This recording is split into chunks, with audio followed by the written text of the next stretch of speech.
Au nombre de ces projets de texte figure le projet d'ordonnance portant modification de certaines dispositions de l'ordonnance numéro 002/PR/2012 du 13 février 2012 portant réorganisation du Fonds pour les générations futures. La présente ordonnance qui, entre autres, modifie la dénomination en Fonds souverain de la République gabonaise vise principalement à renforcer la capacité financière à travers l'allocation de nouvelles ressources à son capital minimum. Au titre des nouvelles ressources, il est à noter une quote-part du montant annuel de la provision pour investissement diversifié et de la provision pour investissement dans les hydrocarbures,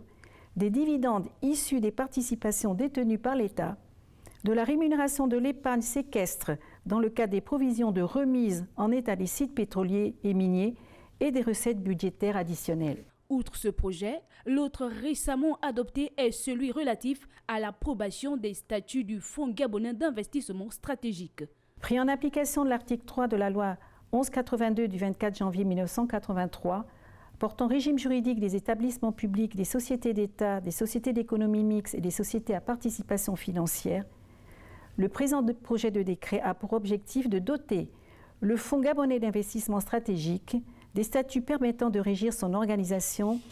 et son fonctionnement. Ce Fonds gabonais d'investissement stratégique est, faut-il le rappeler, un acteur de référence dans la transformation de l'économie gabonaise. Le Fonds pour les générations futures, quant à lui, est un fonds de réserve d'un capital minimum d'environ 500 milliards de francs CFA mis en place, avec pour objectif de financer de grands projets d'aménagement et de développement, afin de développer de nouvelles filières capables de générer suffisamment de revenus pour se substituer à se tirer de la production de pétrole.